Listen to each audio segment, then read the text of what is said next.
We've been enjoying Call of Duty Zombies for over 10 years now, and whilst there's been a ton of maps we've loved, there's also been a few maps which the community has absolutely hated. So today, we're going to be looking at the 10 most hated maps in Call of Duty Zombies history. If you agree with any of the 10 maps in this video, you need to click the like button to let me know, because as a fan of zombies, it's impossible for you to not agree with at least one of these points. And hey, if there's a map I didn't mention, let me know in the comment section below. And whilst you're down there, if your subscribe button hasn't been clicked yet, you might want to consider it. We post a lot of awesome zombie videos here, and I'd hate for you to miss out on them. But let's jump into things, but I want to make sure you guys are aware that this is not a personal list. This is a list with the general zombies community's opinion on these maps. So jumping in with the first one here, which is going to be absolutely no surprise to anyone, is Transit from Black Ops 2 Zombies. Coming off the back of blowing up the Earth inside of Black Ops 1 Zombies Moon, everyone was extremely excited to see what was next for zombies. Back in 2012, hearing the next zombies map was going to be an open world experience sounded incredible, but of course it sounded too good to be true, and what we got was Transit. Now, I've said on record a few times that despite Transit being a fundamentally flawed map, and there's absolutely no argument against it, nearly a decade since launch, it is a hell of a nostalgia trip and can be quite chaotically fun in co-op with friends. But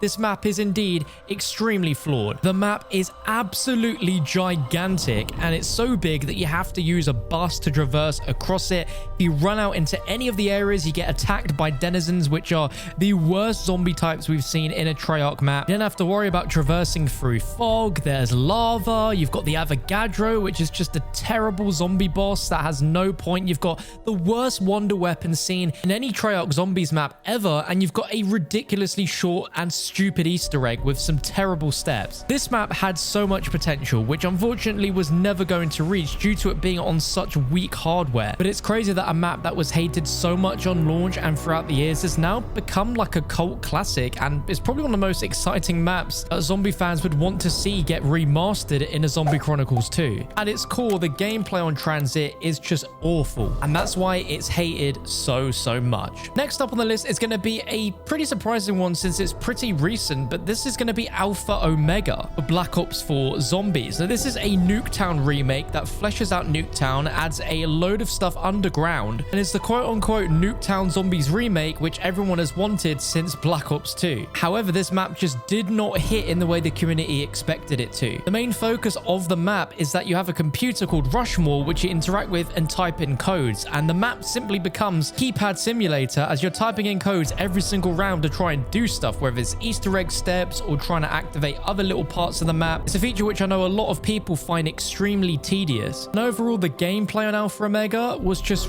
really sort of average. There is just nothing overly exciting or terrible about Alpha Omega, but in the game where we got some absolutely sensational maps like Ancient Evil 9, even Blood of the Dead to some extent, Alpha Omega was just pretty bland. Personally, I feel like the storyline on this map was absolutely sensational and was the best thing going for the map, but gameplay wise, it's cool that the Ray Gun Mark II returned with 4 elemental upgrades. It sounds like the stuff of dreams, but when you compare that to like the stars from Origins, this is just so forgettable. And I think that's why a lot of the community just don't like Alpha Omega. Some of you may disagree, however, and if so, I'd love to know in the comments below. Next up on the list, we're taking a trip back to 2018 for Darkest Shore from WW2 Zombies. And boy, oh boy, this is absolutely without question one of the most hated zombies maps of all time. You know it's bad when the map is mostly remembered for just how foggy it is and how little you can see of the map. One of the main new zombie types called the Moishler was just absolutely horrible in this map. They have a lot more health than what you'd expect them to be, and they can appear out of literally anywhere at any given moment and even run away from you. The map has a pretty bland design. There's nothing overly memorable about this map, and considering this came after the Final Reich, which was a very good launch map with tons and tons of content and awesome features, this was a massive letdown. This map might have also set the record for being the map with the least amount of color I've ever seen. Like, the map is just gray and brown, and it's also really unbalanced in solo play. So yeah, overall not great. But coming in next on this list is another WW2 map, and it is going to be the Tortured Path. Now, with this, Sledgehammer Games tried to do something a little bit different and split this up into 3 separate mini-maps that overall broke the gameplay down into 11 waves, where on waves 3, 6, and 9, you were tasked with completing a small random objective. And if you didn't do them, then your game would end. Now, going from a traditional round-based zombies map that we were getting to something like this, which is actually more akin to Outbreak that we've seen nowadays, this was even worse. 3 maps you got in here were really small, like didn't even feel like zombies maps. There was no mystery box function, wall buys were completely randomized, and on top of all that, the worst thing about this map by far, which people hated, was the Easter egg quest on this, because it was so confusing having an experience split into 3 maps. People didn't know how exactly the Easter egg worked, and the only way to complete the Easter egg in this is to play it in a public match where you have to play all 3 maps back to back, no pauses, no breaks, no nothing, completing all 3 successfully without failing in order to get the Easter egg ending cutscene and have the 3 separate maps unlock as survival maps. I think Sledgehammer reverted this and made it so they unlocked for everyone by default, but this was just a seriously bad move back in the day. It just left a bad taste in people's mouths that they had to go through this much pain just to be able to play these maps as normal round-based maps. And these maps weren't even very good. The first one was very similar in color and tone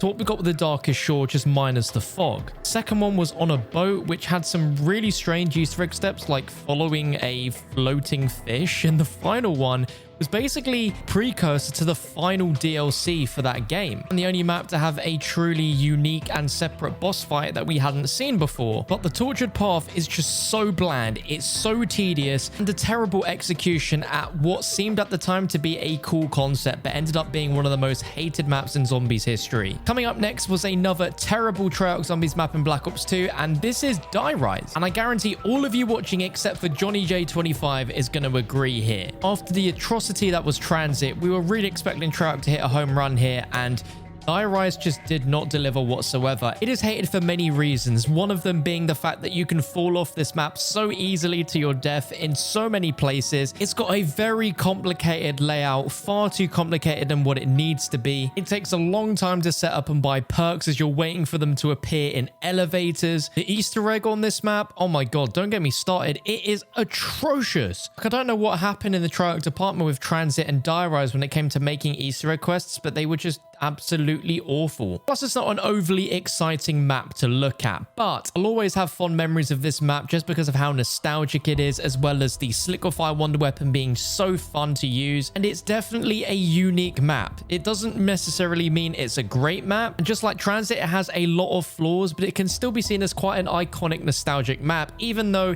it's just not very good, and that's why it's hated by a lot of the community. Now, it would be impossible to go on without mentioning this inside of this video, and this is Exo Zombies Infection or Burger Town. There is just so much wrong with this map, which is why it is one of the most hated maps in the community. I don't know what was going through Sledgehammer Games' minds when they made some of the mechanics in this map, but there are playable areas on the map that become unplayable because they get completely filled with gas, forcing you to spend most of your time in the dark, dingy sewer part of the map where you can easily get cornered and have your game ended. There's also these escort rounds where you have to go find an AI and escort them through the map, and if you don't do that, then you get penalized with that area getting gassed. Wonder Weapon on the map, the Megatron, is also pretty awful, and even the map design on this is pretty terrible as well. Lobby is the only positive thing that you'll remember about this map. The rest of it is just a horrible experience. I don't think there should ever be a mechanic again in zombies like this where an area becomes completely unplayable because you didn't escort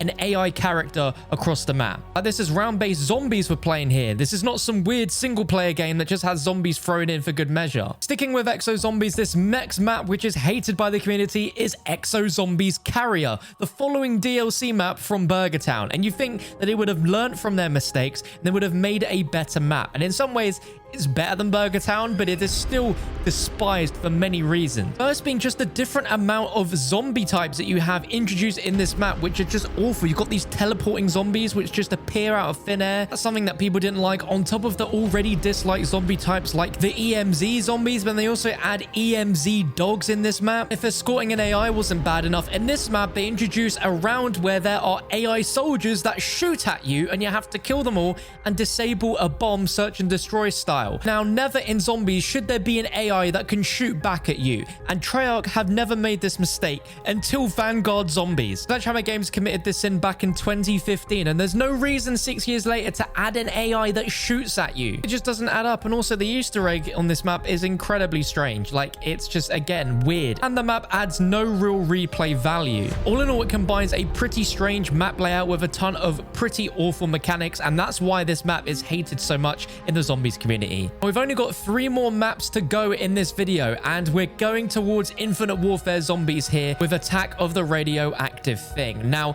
Infinite Warfare was quite a polarizing game because it had quite a few zombies experiences that were absolutely A star, and then there was a few which were absolutely F tier, and Attack of the Radioactive Thing falls in that in the community's eyes because this map just went above and beyond being the most complex zombies map ever. There's just so much to it that it is overwhelming for most players. There's probably about 25 different parts that you need to pick up in order to craft certain things to do the main Easter egg quest, which in itself is absolutely relentless in some of its steps. And with the chemical step as well, oh my lord, that's going down as one of the hardest, most complicated Easter egg steps in Call of Duty Zombies history. It's got a pretty strange map layout, and the wonder weapon, the MAD, is just really, really weak. I think this map had some fantastic ideas going for it, but the execution of it was just pretty poor, which is why it's gone down in the community as a map which people just absolutely dislike. It's also up there with a few other maps for just having very strange aesthetics with the way that they played with the colors on this map. They went for a really desaturated and washed out look to kind of match the 60s and how film color was back then. It just didn't sit right with a majority of the zombies community. But a map that's hated probably even more so than Attack of the Radioactive Thing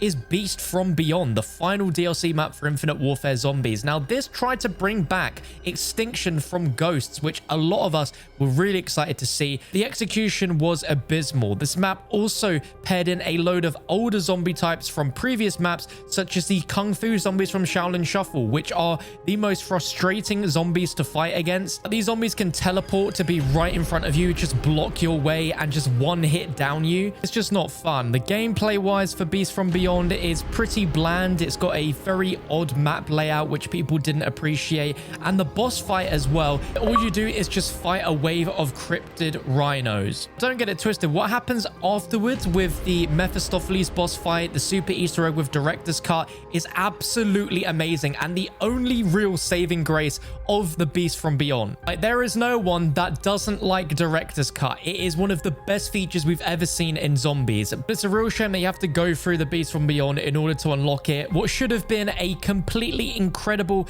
Extinction Zombies crossover ended up being a map forgotten, littered with bad gameplay decisions, awful zombie types which can insta-kill you in the cheapest ways possible, and what felt like a really lazy boss fight. Coming in as the final map and potentially the #1 ranked map for this video, even though we're not ranking them, gonna be none other than Da An Fang. I mean, what other map could it have been to make it here as the worst hated map in zombies history? We are only a month and a bit since the launch of this map, and I feel not only is this the only map we're going to get in Vanguard Zombies, it's going to continually get updates with new areas, and it's still going to be ranked as the worst zombies map ever. This map does absolutely nothing to try and enhance any of the strengths that we've gotten from zombies, be it round-based or Outbreak. It has the most boring gameplay loop that we've seen from any zombies map ever. Play this map once to about round 10 and you've seen absolutely everything this map has to offer. Complete an objective, open a new area, drink a perk,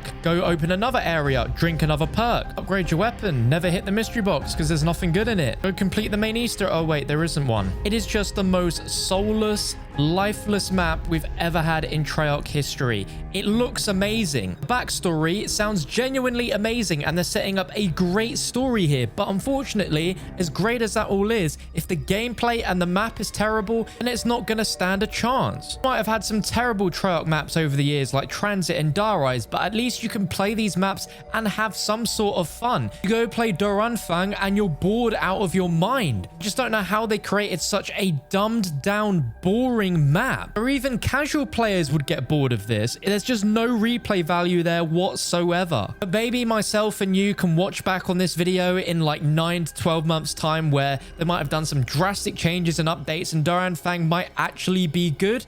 But I'll be very, very surprised if that happens. That about wraps it up, ladies and gentlemen. I hope you guys enjoyed the video. If you did, spare a second to drop a thumbs up. It really, really helps out the channel, and especially in this time where YouTube is just in a very weird spot, it'd be greatly appreciated to get this video out there. You can check another one of my videos out on screen right now, and I'll catch you for another one very, very soon.